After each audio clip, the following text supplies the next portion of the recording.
Right, let's have a little look then. Just checking that we're live. If you've just come onto the live, do say hello. Hello. Let's go turn you down a bit, Dave. Let's have a little look. All good. Okay, just gonna check that we're live. See if Lauren, our social Yeti, is on. Let's have a look. We're always live. Yeah, we are. You good? You got? I've had the notification. Great stuff. We're in finally. Cool. Right. Yeah. Hey everyone. Andy and Dave here, all the way from EverTrek HQ. So another Tuesday tuning. Yeah, it's been a mad week, isn't it, Dave? It's after the competition last week. Yeah. Pretty busy. I haven't left the office. So no, it's been awesome. Yeah, it's really good. I see people that are hey, Chris, Reese, Kate, Dave, Patrick, Simon. Yeah, nice to see all the usuals on. But yeah, if you have joined us, just give us a little thumbs up and say hello. It's always nice to see who's on. And yeah, as always, these are Q&A sessions. So we're here for you guys. Any question at all to do with any of our trips or anything really, as always, just comment with them. And me and Dave will discuss them. So yeah, Dave, what's today about? Right. Well, today is about a subject that I know is very close to your heart, or rather your lungs. And it's one that it came up in conversation a few times now. We've had quite a few emails this week about people asking about how certain conditions, but primarily asthma, can actually affect your health at high altitude, and whether the two are connected, and whether having asthma means that you can no longer go to a low oxygen environment like Everest Base Camp or Kilimanjaro. And Andy's here to basically tell you all about it, because he is a lifetime asthma sufferer. I'm not, but it's really good to have Andy here and to be able to talk to people, because the information that I'm getting a lot of is that people, they've not done Kilimanjaro for years because they've automatically assumed because they have asthma that they can't do it. But I don't think that's necessarily the case, right, Ant? Yeah, exactly. Cheers, Dave. It's one of those. I mean, the thing is that the reason we're discussing it today is it's cropped up a lot over the last sort of few weeks, really, and we've had several emails just dropping in, and it's a common theme. We've on these lives we've talked loads about equipment, mindset, fitness. We did a lot of different things, and we thought, well, we haven't really talked about this kind of side of things, really. So asthma is a big one. I've been suffering it since I was born. It's just one of those things. It kind of, I'd say, years ago, it sort of held me back fitness-wise until I was an adult. They do say you kind of grow out of it. I've been a bit unfortunate. I've never really grown out of it. But when it comes to high altitude, it's I know I've written sort of pieces before about it. There's a good article on the website, actually, on the Knowledge Center. But today, so asthma is, there's different forms of it, different levels. Some people have it very, very mild. Some people get it from cold. Some people get it from dust, or allergies. There's lots of different sort of ways that can trigger asthma. But when you're at high altitude, it is a natural conception. You think, okay, you go into a more oxygen deprived environment, it should be harder for asthmatics, right? That's where naturally our brains are thinking. But actually it's kind of the opposite. I thought the biggest thing that put me off from years ago from going to the Himalayas was, will I be all right? Will I be safe? I remember I was sitting on a beach in Thailand reading Into Thin Air years ago, and I was thinking, I wonder how I would be if I was at high altitude. Anyway, fast forward to when I first went to high altitude, which was Everest Base Camp. And I was surprised to find that it was actually okay. It was no difference to being at sea level. If I got out of breath, like you would if you were, like me and Dave, if you're out of breath going uphill, you kind of slow down. And if I needed my inhaler, which, on the first time I went to high altitude, I didn't use it once. It wasn't triggered at all. I mean, there's been times since that I've been at high altitude and I've had to take it because maybe my body's been a bit weaker. Sorry, Dave, I'm just going deep into it now. I feel like you carry on. So it is a big thing. And I mean, anyone that's watching, I just wanted to sort of reassure you that, look, as long as you've got it sort of under control, that you've got your medication, and if you're going on a high altitude trip, that you take that with you, and it's exactly the same process as if you were hiking at sea level. Yeah. There is some science actually, just to go into it, that asthmatics do perform really well because in the different parts of the lungs. I hope I'm almost accurate now. I've spoken to a few doctors about this, and you've got different sort of sections of your lungs. I remember I used to do sort of free diving, and I was never the best because unfortunately my lungs aren't as good as most people. But they used to say that you can there's a couple of parts of your lungs that kind of aren't used very often, but breath hold divers do use that, because they've trained how to do it. But basically, when you're at high altitude, your body uses the best parts of your lungs because it maximizes the proficiency of it. And I think with asthmatics, because we've already got that issue, where our bodies have to normally on a day-to-day basis use the best part of your lungs. Yeah. It's almost like second nature. So I think, and people have climbed Everest with asthma. Obviously, they've got to Everest Base Camp, Kilimanjaro. So yeah, it's definitely a biggie. So I just wanted to sort of front load that really, the live today, that although we're going to do questions around it, and normally, as ever, Dave, we'll talk about one subject, we'll still get onto boots. Yeah, exactly. Yeah, I mean, all of you guys here that want to ask about boots, bags, tents, all of that stuff, feel free. It's always an open forum, but no, yeah, it's always interesting, I think, to hear about that because what it kind of leads on to is, that everyone has like anxieties and fears about going on. Well, not everyone, but a significant amount of people do.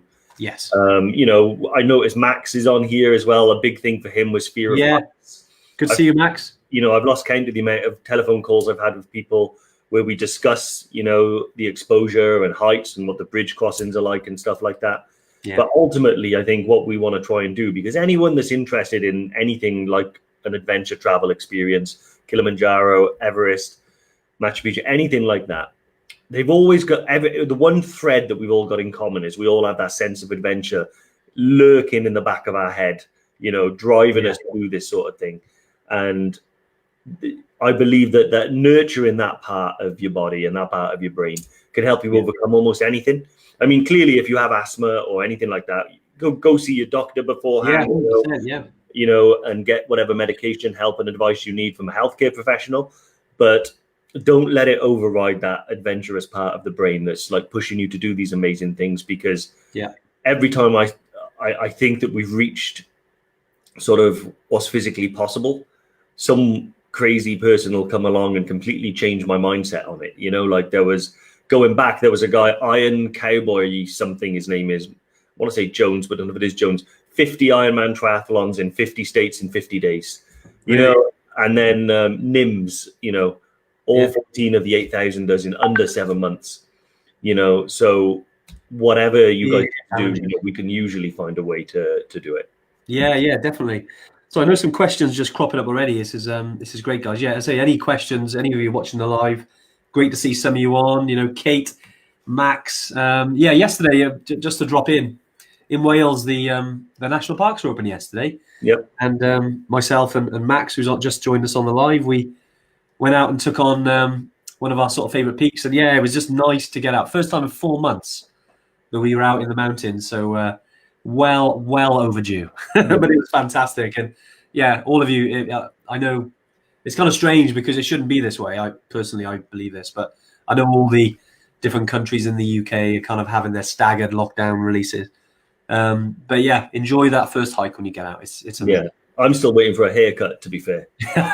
We've been waiting for that for 2 years, Dave. So But 13th of July, I think we're going to open up like shops and hairdressers and things like that, and that's going to be a big sort of red letter day in my life, I think, when I can find it. Yeah, definitely. I'll bring you some questions. So I think we got one from Carla. Yeah. Carla's here. I'm just trying to find a question because our social yeti Lauren is just dropping in the question. So let's have a little look. Where's Carla? Can you see Carla on there, Dave? Maybe she's dropped it in. Yeah, I can see Carla Harrison. So it's on Messenger. So what's the minimum age restrictions on the Toupgal trek? Okay. Yeah, I mean, with any of our trips, if you're going solo, you have to be over 18. But generally, we're happy to have a conversation around it. We get some people who book their trips to, say, Everest Base Camp, and they're taking like a 12-year-old. But it always depends on the actual child. Yeah. I know some 12-year-olds that probably wouldn't be comfortable on a mountain, and you've got others that are absolutely hardcore. I mean, I think the youngest person that climbed Everest was 12, which is pretty crazy. I think it's 12 anyway, 14, one of the two. But anyway, it just depends on the child. So definitely get in touch with us, Carla, if because it's just good to have a conversation, and ultimately the decision comes down to you. Yeah. As long as they're insured, as long as you think that they're comfortable. Mount Toubkal is, I say, easy. It touches altitude at say 4,160 meters, I think it is. But you're not there for long. It is a tough hike, but you're up and down quite quickly. Altitude doesn't really come into it that much. It's a good, test for the first stage to feel what altitude's like if you haven't felt it before. But normally you can get down really quick. You're relatively close to villages that are literally, not far away. You got the Berber villages. You got Imlil, which isn't too far away. From the refuge, if you like, from the base of Toubkal. Yeah. There's if anything, if you get uncomfortable, you can obviously come back down. But it's a cool. Yeah. So definitely, Carla, let's have a chat about it if you want to, and we can chat about maybe a time of year that might be easier, because I definitely think summer might be better than winter. Just thinking the age, because of the winter conditions are a bit challenging. I think any other questions, Dave? So let's have a quick look now. Olivia. It's a big one. Yeah. Wow. All-time favorite climb trek. That's a tough one, Dave. To be honest, I think I would probably say the first time I reached Everest Base Camp was the biggest. Well, it's the one that certainly had the biggest impact on my life since. Yeah. Don't get me wrong. I mean, it's almost split in hairs, really, because Summit in Kili for the first time is amazing. Yeah. But I think the first time that I ever went to Everest Base Camp was like a realization of a lot of different things in one crowning moment. So I'd wanted to see Everest all my life. I'd wanted to visit Nepal and trek there all my life, and summit mountains out there. And I think for the majority of my sort of life, I don't know why, but I had assumed that it wouldn't happen, that it was something that other people did. And then to find myself actually stood on the Khumbu Glacier right by the icefall, looking up at Everest and realizing that actually these things are doable, not just by elite mountaineers and altitude junkies, but by everyday people, like myself. And just getting out in the hills with a pack on my back. It was amazing. That's probably the best one for me. Yeah, I think it's kind of weird because, you're right. Like, having just done Kili is one of the best experiences ever. Reaching the summit and seeing that sunrise, it definitely gets you emotional. But I think, for me, because again, going back to the asthma side of it, because I wanted to prove to myself that I could get to high altitude, I think, and the first time for me was Everest Base Camp and the history that goes around it. I think for me, it's Everest Base Camp. Yeah. Again, that's because of my personal story, but whether you could do Kili or Everest Base Camp or Machu Picchu or any peak, it's your own. I say your own Everest. It's a cliche, but it's really what you get out of it. And any trip you go on will be amazing. But I would say, why don't you go on both? Why don't you go on them and try them, and then you can tell us what your favorite is. Yeah, exactly. I hope that answered your question, Olivia. And good question to start off there. Thank you. Mark makes a good point here. I know you briefly touched on it just while we're talking about asthma. Mark mentions about assisting your doctor, or Dave, I know you mentioned. And as a professional trekking company, we always say, look, if there's any medical issues, chat to your GP first or a high altitude doctor. Our advice here always comes from experience, but we've got relationships with doctors, with like people at the altitude center who use science-based approach. So that's where our advice comes from, and personal approach as well. But I appreciate everyone is different. Exactly. And before making that decision, maybe if that's what you want, go and see your doctor. If it gives you that peace of mind. It's also sort of links in with who was asking about the youngest age. When you're taking someone who's younger than 18, who's not sort of in the eyes of the law an adult or able to make informed decisions. Adventure travel, like going to altitude, particularly like the really high, like Kilimanjaro. It's one of those things where people need to understand that it's not completely risk-free. There is an element of sort of risk whenever you go to high altitude with what can happen to the body and things like that. So when you are taking someone who you're responsible for, it's knowing that fact before you go, so you can make an informed decision about the person who's actually going to be with you. Exactly. Having said that, most young kids, teenagers these days, who run circles around us, they're quite, yeah. The only difference is whether they're sort of aware of what they're getting themselves into. I certainly wouldn't take a toddler up Kilimanjaro, for instance, or anything like that. No, but yeah, Dave, good for joining. Thanks for joining us again, mate. You mentioned about leaving a small flag to the BBC. Photo ops, yeah. I mean, we're always. I've seen people do this loads of times, leaving a memorial, because some people, again, if it's an emotional story. I know some people left pictures of people who've passed on. Wrote on the rocks. Whatever is good. I mean, we always like to approach it from we don't want to leave anything there really. Because leave only footprints. Take any photos, sort of thing. But look, if it's got that much meaning to you and you want to, then there's no harm. I mean, there's flags there anyway. It's a very clean place. We want to keep it that way. But Dave, if it's something that you want to do, then we've got no dramas around that. Yeah, I mean, one of the things that I'd recommend for people is, so I was having this chat with some guys on the phone the other day. We're talking about taking a football scarf and leaving it there. Yeah. And obviously, everybody's got different passions and things like that. My thing is, if you're going to go there and take a scarf or something, take a photo. That'd be awesome. But if you want to leave a memorial there, what you can do is pick up a rock at the beginning of the trail. So as you go through the archway in Lukla, pick up a rock and you can write something on the rock. Yeah. Carry it with you to base camp and put it there. It's a great idea. You're not taking anything or leaving anything. You're just moving it slightly. I like that. Do that. Hey, namaste, Padam as well. Padam's on, isn't it? Hey, great stuff. Great to see one of our guys, Padam, on here. Yeah, very experienced guide from Nepal. A few of you, I think Ramona might have been with Padam. She was, on her first trek with us. She's going to, I know she's on a training weekends, but she's booked in all the other trips with us as well. So excited to have you with us.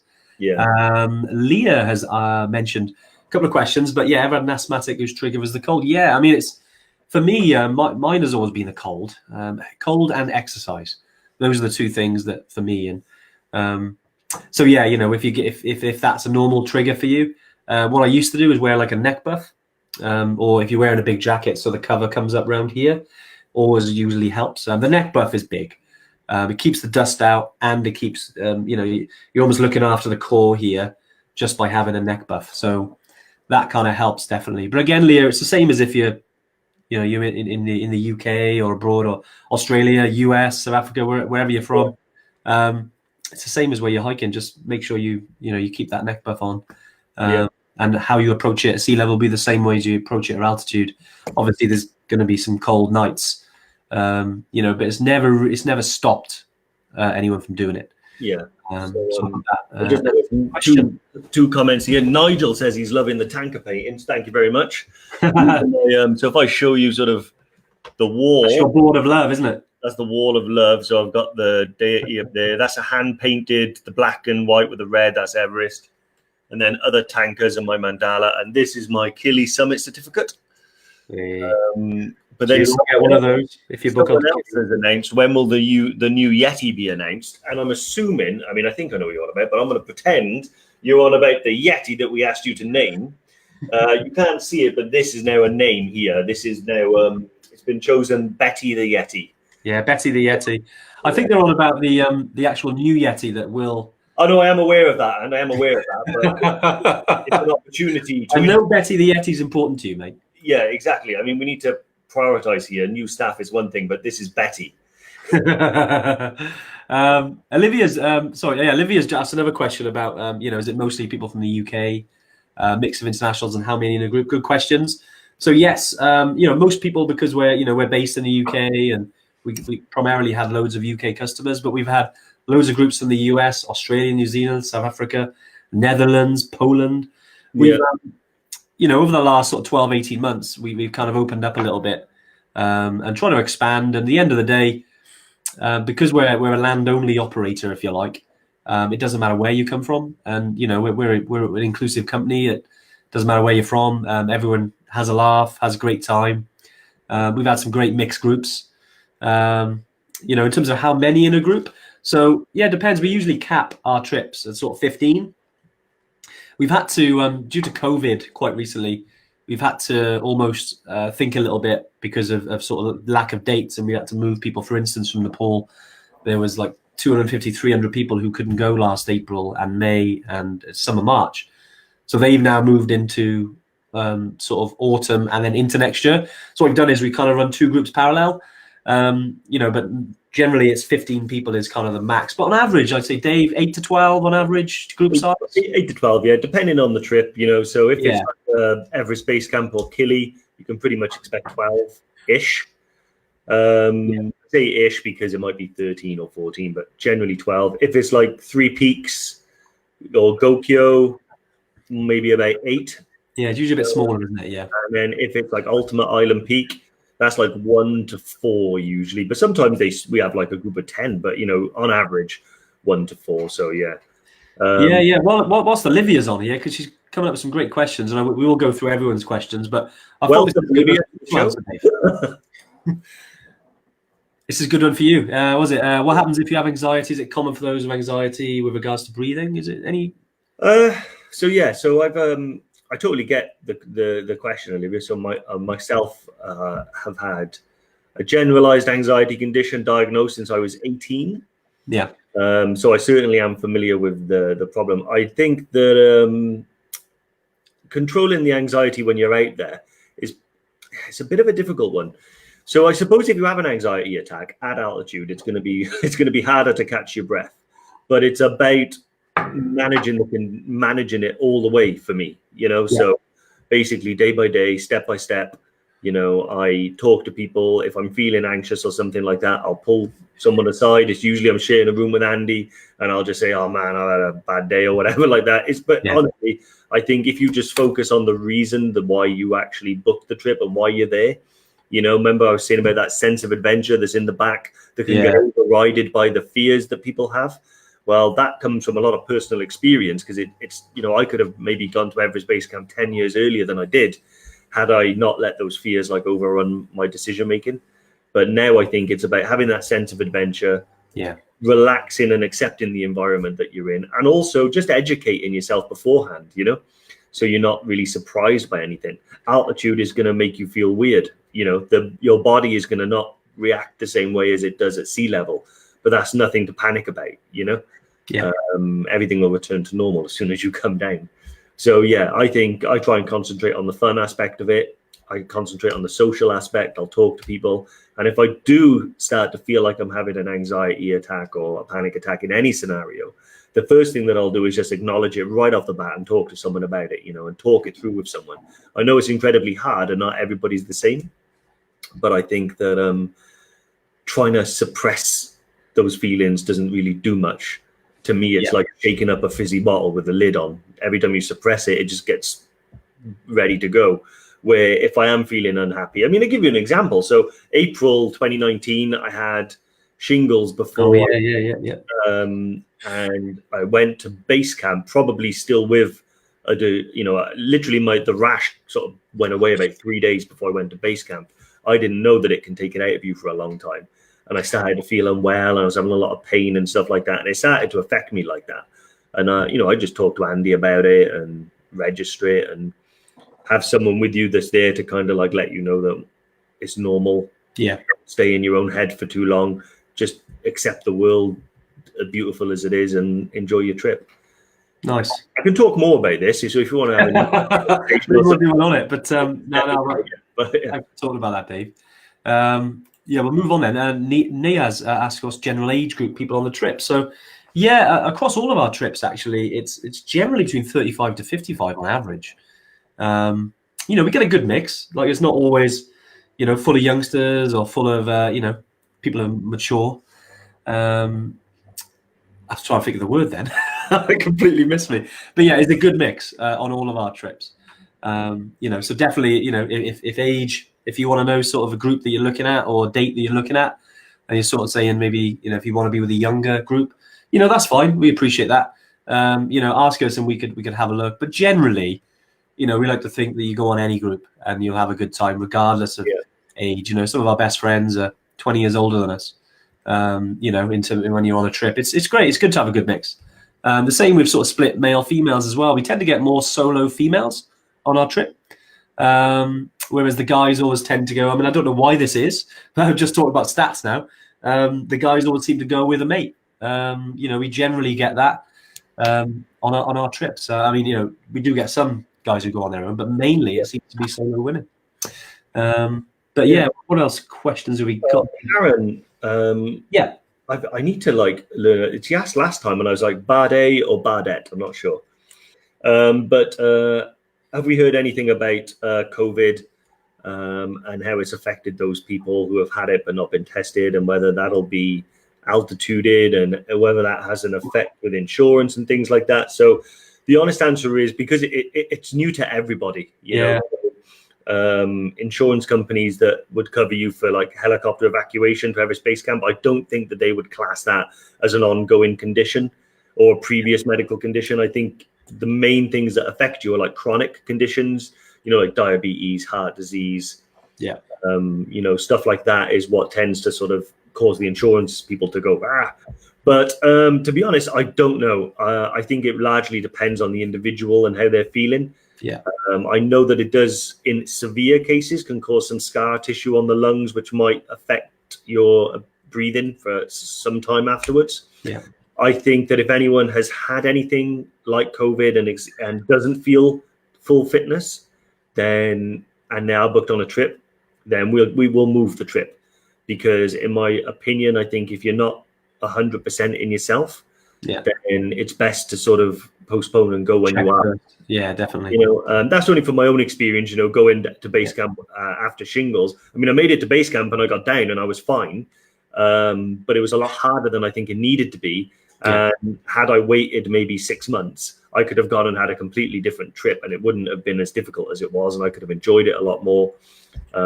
So yeah, hopefully that kind of answers it. Everything about COVID is a bit woolly at the moment, so hopefully that's it's difficult, isn't it? Because there's always new stuff coming out as well, and I'm always conscious of what you hear in the media and what is fact. I'd always like to see some facts, but they never seem to be there. So you're always kind of, I got a lot of friends who work in the NHS, and they fed a little bit of advice to me, but it's hard to then sort of talk about that without it being fact. But yeah, I think it's almost, Karen, like if we do hear about anything around that, because we're always chatting to like the Altitude Centre we recently collaborated with, and like they come from the scientific point of view. If there's anything that does come about around that, we'll definitely update you. But good question. Leah's asked about the Kili guides, Swahili speakers. So they're all from Tanzania, and the national language is Swahili in Tanzania. There's actually, I think, there's over 70 languages in Tanzania, or even more than that, because of different dialects. Yeah, there's a lot of languages. They're multi-bilingual. Yeah, there's loads. Yeah, they speak English as well. Yeah. So they do speak English, but yeah, you'll get used to it. Mambo. But one of those phrases are great, aren't they? Mambo, poa, habari, nazuri. Yeah, Leah. Awesome. Let's jump into it. Boots. Right, now we're getting into it. Always boots. Yeah. So if you're doing, I'm assuming Kilimanjaro, but mind you, Everest, you still start off in a forest sort of thing as well. So yeah, personally, I can give you a specific recommendation. I think the Maindel Boutans are the best boots that I've used so far for hiking. They were recommended to me. But I didn't get them initially because I'd stayed away from leather boots for such a long time because of the worries about breaking them in and stuff like that. But actually, those Maindel Boutans they required no breaking in, really. I wore them casually, just out and about for 2 weeks before I went to base camp. Certainly didn't go hiking in them. And they were perfect. And since then, they've done base camp twice in Kili. And I love them so much. I'm worried that one day they'll go obsolete and I won't be able to get them again. So I'm considering stockpiling these Maindel Boutans, buying like about 5 pairs. So that should be a lifetime supply. But yeah, I think you don't need any mountaineering boots. We recommend boots over sort of trainers, like, the approach shoes, just for the ankle support and extra sort of sole support and stuff like that. But nice. Look at those. No, Dave's always the one with equipment. But Scott, really good question. Thought I'd just answer this one. You mentioned about sorting sort of dates with us. When you pay a deposit, which is a lifetime deposit, meaning that you can move your date anytime. You know, we've realized, I mean, even before COVID happened, we've always been really flexible. And I think that's, you know, that's been handy, you know, especially because we haven't really been involved with flights. I know it is a big issue, but it's meant that we can reschedule our dates quite easy. You know, as long as it's not like a few days before you arrive, but generally, you know, we know life happens, things happen in life, you know, and you get injured, maybe you have an, you know, unexpected baby, you know, there's things that happen, and we've always been as flexible as we can. So say you booked on to say autumn 21, and then come maybe next summer, you're like, okay, it's not going to be possible now. Can I move it to 2022 and beyond? Then look, just give us a bell and we'll move you on to a different date. It's not a problem. It's quite easy for us to do. And look, if you've booked with us, say you've done Everest Base Camp, we've done Kili, we're going to get you to Kili. We're going to get you to Everest Base Camp. That's what we're here for. We're trekkers and hikers just like you guys. And, you know, if I booked on a trip that I really wanted to go on, I'm going to go on that trip, even if I injure myself. And, you know, it's just a matter of when. So just let us know, Scott, if anything like that. And yeah, we'd love to have you with us, mate. Awesome. Brilliant update at the moment. It's bad debt, not bad A. So here we go. Thanks, Karen. That's get it right next time, Dave. All right. Yeah, exactly. Yeah. Leah, was it Leah? Yeah. Asked about the boots. I think it was. Yes, it was. Yes. Sell those boots. Yeah. So I've just told Lauren, and Lauren's going to bounce it to you. It's the Maindel Boutans. They do ones. They do women's as well, which I think are designed for a narrower foot. Not 100% sure, but try them both. See which one works for you. I know some girls that like a wider one, so they use the dudes one. Yeah. Amanda made a good point as well. Go outdoors. They do price match and take 10% off. Yeah, they're really good actually with the Maindel Boutans. Don't forget as well, if you do book with us, get your discount code for Cotswold Outdoor. Yeah, 15% off. You can download the voucher. It's a brand new voucher as well to the end of the year because they do it every year. So we'll update the new one when we get the new one. Amanda got 70 quid off for those. That's awesome. That's pretty damn good, actually. Yeah, it's not like my idea of they're not cheap. Yeah. Let's have a little look. What else we got? We got lots here. Again, lots of boots. It's funny because before me and Dave always start these lives, like, right, we're going to talk about this. But Dave, you can tackle the boots questions. Yeah, exactly. Well, it's just because I'm a degenerate with them, you know. Like I own about 12 pairs because it took me that long to land on the Maindel. So the reason why I'm banging on about them all the time is because they've been marvelous for me. I want to clarify actually an important part of the boot, which is often overlooked, is when you buy a pair of boots, you need to get a really good insole. Some of them come with a good insole. Personally, I didn't think the Maindels did. So I bought the Superfeet Trailblazer insoles, largely because they were like 35 quid for a pair of insoles. And I was kind of intrigued as to why. So again, being the degenerate I am, I bought them. I had to cut them with a Stanley blade to get them to fit properly. But actually, I mean, just amazing. They are brilliant. And for me, at least, they put so much stability under my feet that like I was having a bad knee, and that's almost gone now, you know, just from hiking. I don't really suffer with my knee anymore, and it was all down to the stability underfoot. So yeah, that's been an amazing one. Yeah, great stuff. I'm just going through all the questions here. Cheers, guys. There's some loads of questions. Apologies, we're just trying to go through all of them before we lose them there. But Chris asked a really good one. Great to see you on here, Chris. Excuse me. Just about taking different pain relief, altitude sickness relief medication, EBC. Yeah, 100%. I mean, look, I got to be honest, we probably take more pills at high altitude than it's kind of weird because you're like, I'm not used to taking this amount of medication. But look, if you're using painkillers, you know, for headaches and things, that's fine. What the problem is if you're constantly hiding it, you know, if you're taking it and then it doesn't go within a few days, you know, this is where you need to sort of think, okay, this isn't going away now. You know, the painkillers clearly aren't working. You don't want to mask symptoms for a big length of time. You know, but you know, in saying that, you know, I've used painkillers. I know Dave has. Also Diamox as well. You mentioned around high altitude medication, which is Diamox or acetylazamide, they call it, and you can use that. Yeah. You know, back I'd say a couple of years ago, we kind of had different mindset on it. Now, it's a great tool at your disposal. I mean, our guides carry it. Some people like to take their own. We took our own last time. I didn't actually use them, but I know most of the team did. I did, yeah. I think you were the only person that didn't on Kilimanjaro. Yeah, I seem to be all right. But I know that, Dave, you took it for the first time, really. And yeah, I mean, tell us about your experiences with it. Yeah, exactly. I mean, so with regards to the painkillers, yeah, I mean, I think you made a really good point there, which is, to be honest, everybody does, because getting a mild headache is normal for altitude. It's like going out in the rain and getting wet. You go to altitude, you might get a headache. So you will naturally take some It's gonna happen, paracetamol and stuff like that, just to take the edge off. But it's important to acknowledge it and not just take the pills and forget about it. So if you take a couple of pills and it doesn't get better and it gets progressively worse, then that's something you need to be aware of and talk to the guide about. So yeah, it's a good point Andy made there about, there's a difference between sort of helping your headache and masking the overall symptoms of something. Yeah, you don't want to be doing that. I mean, it's ultimately altitude will win. Unlimited altitude, as much as you can have. Yeah, but as we like to say. In Diamox, so when I first started trekking at altitude, I never took Diamox, and I never wanted to, because I wanted to, like, I don't know whether it was ego or what. I don't think so, but I wanted to know that I could do it. Yeah. But my views have completely changed on it now. Now I believe that it doesn't make a blind bit of difference how you get there. Exactly. If you want to reach Everest base camp and you want to get the achievement, and Diamox is the way for you to do it safely. Yeah. Then that's what you need to do it safely. It doesn't diminish anything. And yeah, it's that realization is because I've done many trips now, mainly to Everest base camp, but also on Kili, which I'll get to.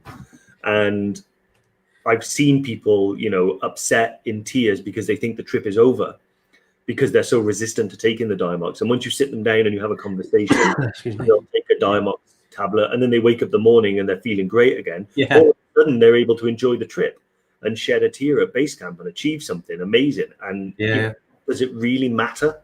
It doesn't, 100%. Exactly. And then last February on Kilimanjaro, I had the Diamox again. But my usual thing is, I'll start the trip with the Diamox there, and if I need it, I'll take it.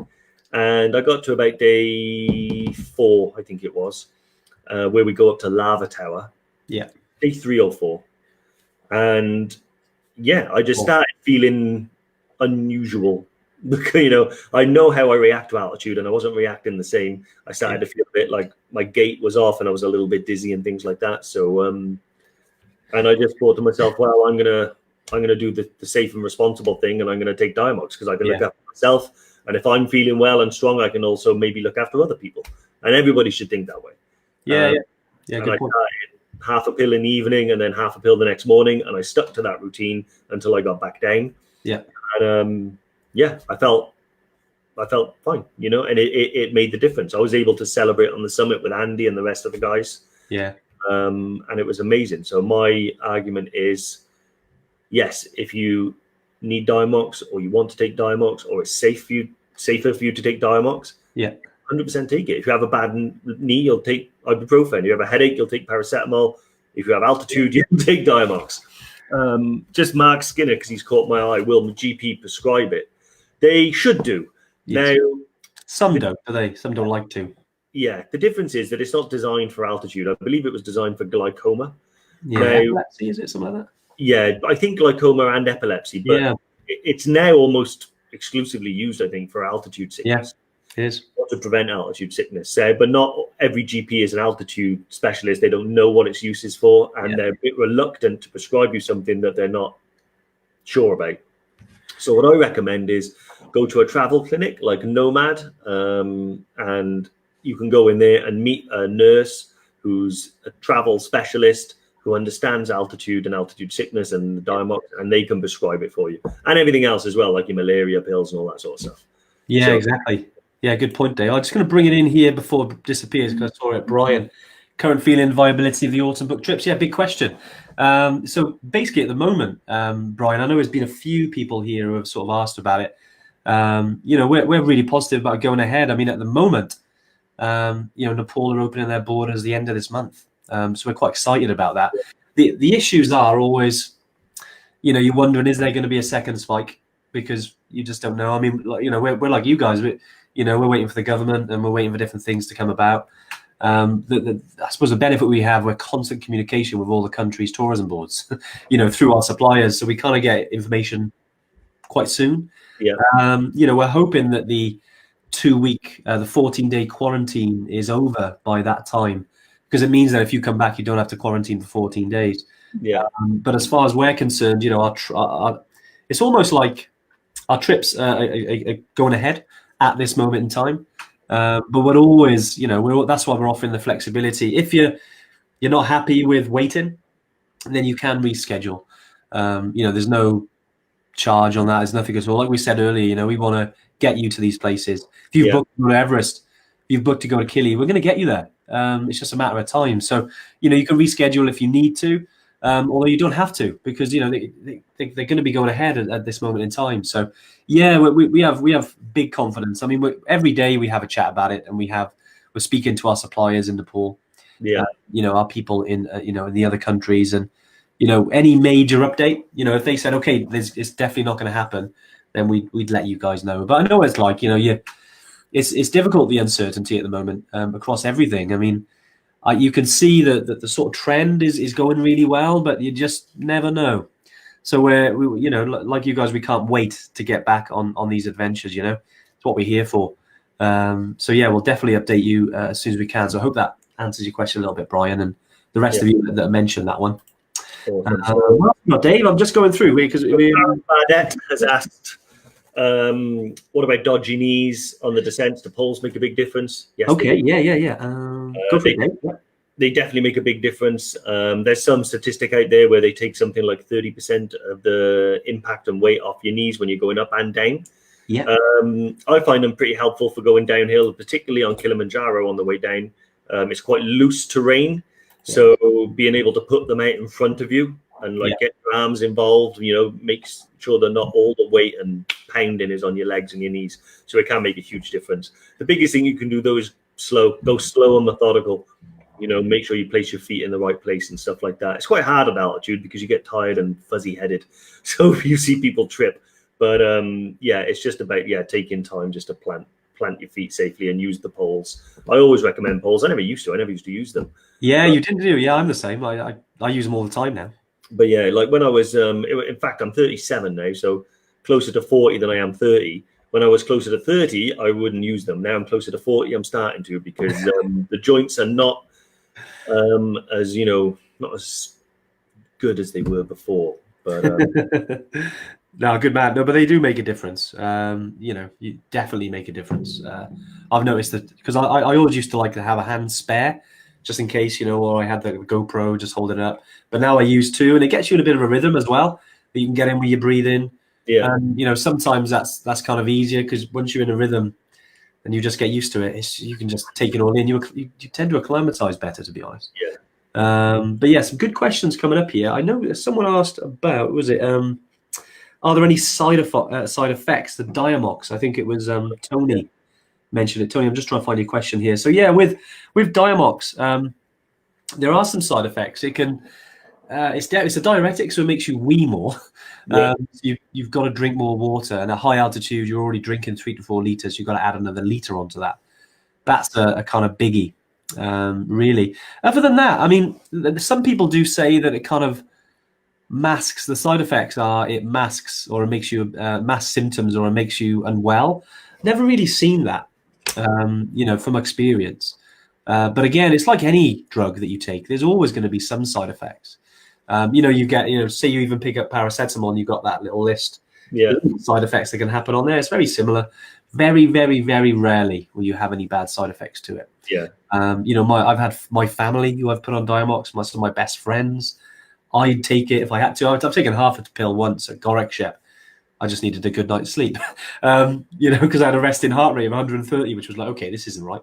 When it comes to it, I don't mind taking it. So, it really is like, if it's obviously you want to prioritize your health, but with Diamox, it's certainly a safe thing to use. But again, chat to your GP. As Dave said, it's always good to chat to a specialist, because not every GP understands every single drug that's out there, especially Diamox, because of high altitude. It's quite niche.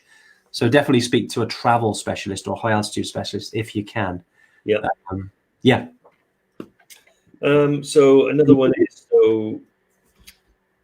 Dave Rimington's brought up a good point there. He seems to be quite know a little bit about, but also on the topic of medication.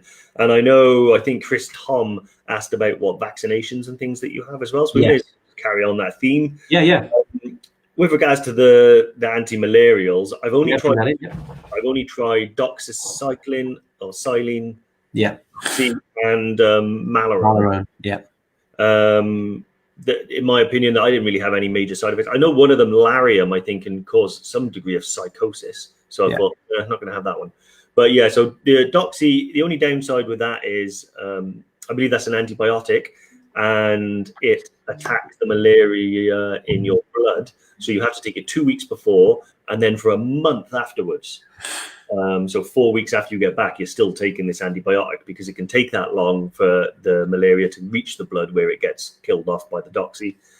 Malarone I tried, which I think gets it in the liver, possibly in the liver. Yeah. You take that for like 2 days before you go, and then like a week after you come back. And the only side effect I had with doxy, which it turns you into a bit of a vampire, so you have to stay out of direct sunlight. Yeah, isn't it? Yeah. You'll burn easier. And also some degree of stomach upset. So you've got to take it with like a pint of water. The only side effect with Malarone, and it's not strictly a negative. No, it's pretty good.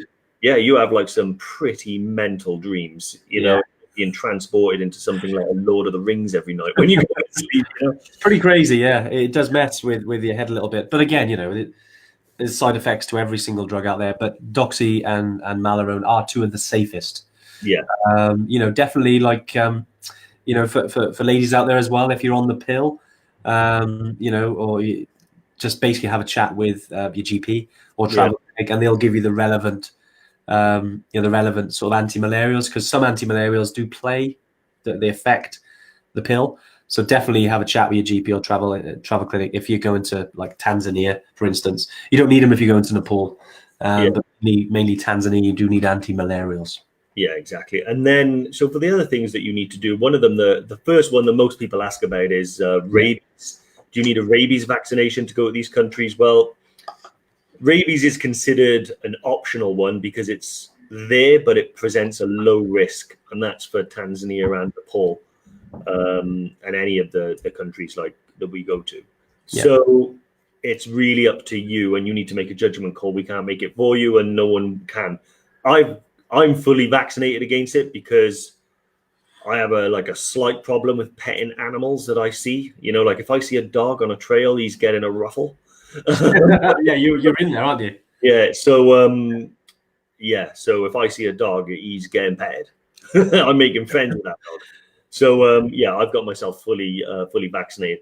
Andy has a little more self-control. He doesn't tend to go near the dog. Are you vaccinated on rabies now? No, not yet. Oh yeah, I will be. I mean, I haven't. It's kind of weird because I've done a lot of traveling around Asia and Africa and a lot of places where rabies is a lot. It's always weird. Historically, I've always been a bit more risque with traveling, but when it comes to rabies and things, I mean, it's something I'm definitely getting for my next trip out. Definitely get it before then. Yeah, you know, but it's an optional one. It is expensive, but you know, it can be sort of life-saving in certain points. But you know, again, it's an optional one. You don't have to have it. There's lots of optional ones like Japanese encephalitis. I know, Dave, you've had that, haven't you? Because you pretty much go for everyone that's available, right? Yeah. Everything. Because I'll get it. So like, you would. Actually, Japanese encephalitis is the one I haven't had. It was meningitis. That's it. Meningitis. Pretty much everything. So if I go to a travel clinic and they say these are the list of vaccinations you need to go to Tanzania, then I'll be a pincushion for the next half an hour while I get them all. But that's because of my mindset. You know, like Andy will tell you, since I've had shingles, if I get a rash, I'm like, Andy, is that shingles? Yeah, I know what you mean. But right, let's have a look then. So Tamarin, I believe, just booked into base camp, which is awesome. Yeah, I spoke to Tamarin. You spoke to Tamarin this morning, didn't you? So with regards to water filter bottles, so just to put it out there, back in February last year, 2019, we introduced water filters in Nepal. So, and all of our trips now. So basically you don't need, I mean, you can take your own water bottle. There's no worries. I do. Just if you're next to a stream, you can fill up and you can drink straight out of it. But we provide purified water on all of our trips now. Yeah. You know, so you don't need to buy plastic bottles anymore. We're big on this. You know, it's made a big difference on all of our trips. You know, we've saved tens of thousands of plastic bottles on our trips, and we're quite passionate about stopping that. You know, especially in Nepal, because that's where it was at its biggest issue. Also, as well, it means you don't have to take any chlorine tablets because it does give you heartburn. It's not good for you.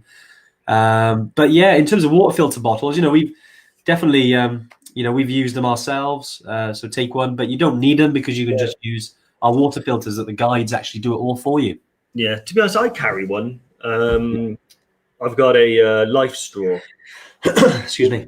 So I've got two. Brilliant. But but the main reason I use it for, weirdly, is brushing my teeth. So particularly in Nepal, in Kili, because it's camping, anytime you have water near you, it's already been treated and it's fine to use. Yeah. But on Kilimanjaro, on Everest, there's the tea houses, and quite often they'll have a tap or something like that from a water source. So if I wake up in the morning and I have my breakfast and I'm brushing my teeth, I'll fill it up with my water filter and then I'll use the water out of my water filter to brush my teeth. And that's pretty much it. Or, take a bottle to bed with you and stuff like that, so you got something to drink in the night. That's the only reason I'll really have one. But even if all you ever did was bring a water bladder in your rucksack and a normal bottle, you're not going to go without safe water. Yeah, exactly. There's been loads of questions today, guys. Honestly, it's brilliant. It's great to see so many people on here again. I know last week was nuts when we did the live announcement for the competition, but this is great.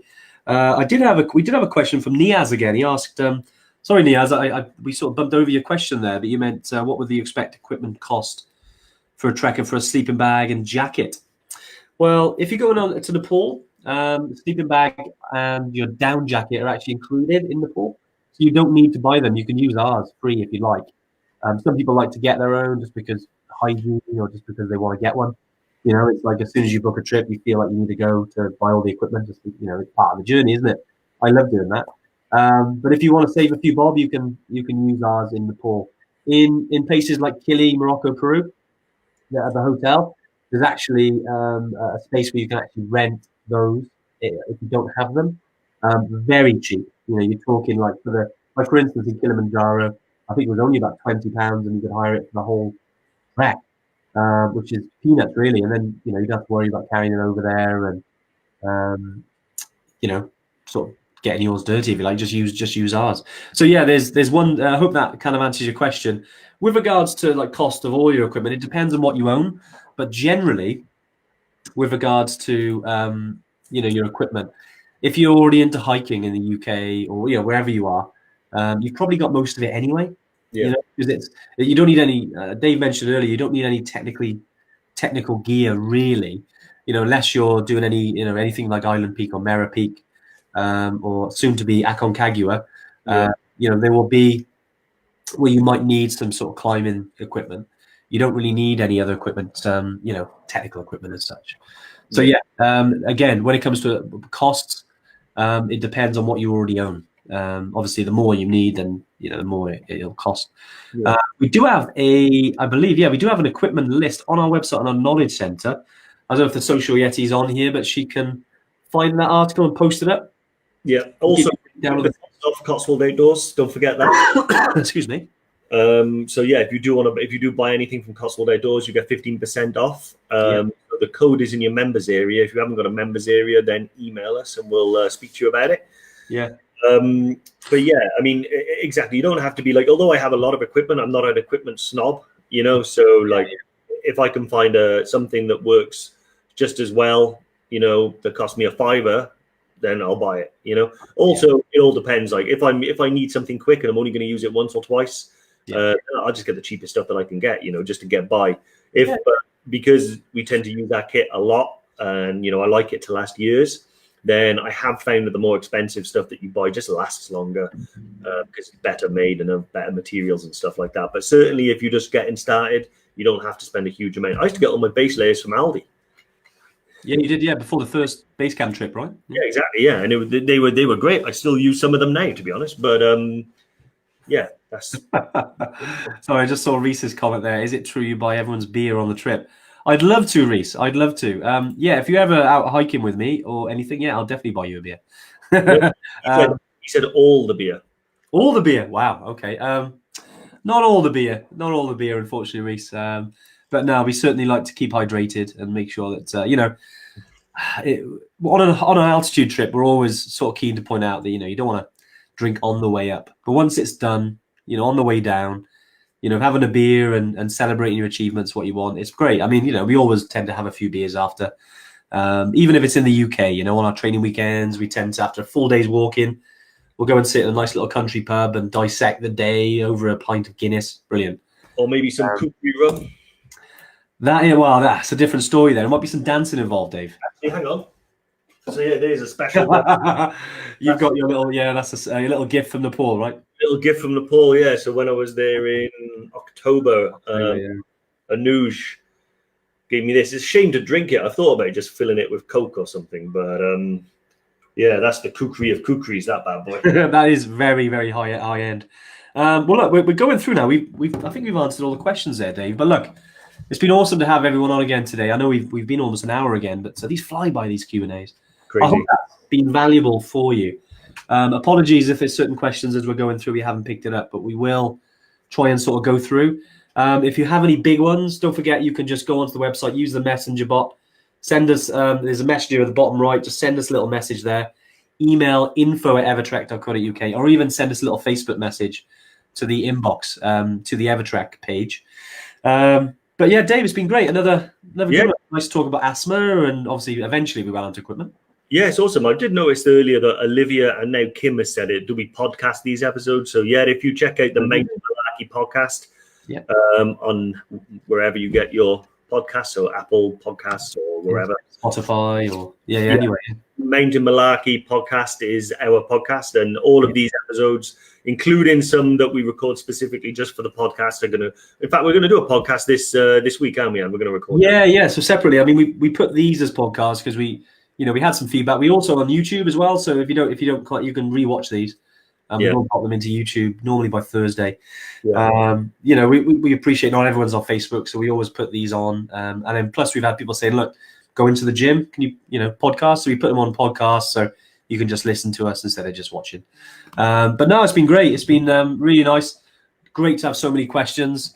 Be back next week. Obviously, if you're part of the community and you've entered the competition, you might have had some discount codes sent to you. Don't forget, you've still got I think it's 7 days left. Now, anything around booking a trip with us, whether that Kili, EBC, to Everest or Island Peak or Machu Picchu, whatever it is, just fire it our way. That's what we're here for. Awesome. Great stuff. Cheers, Dave. But thanks very much, guys. We'll catch you next week. Thank you, guys. Speak to you soon. Bye. Bye.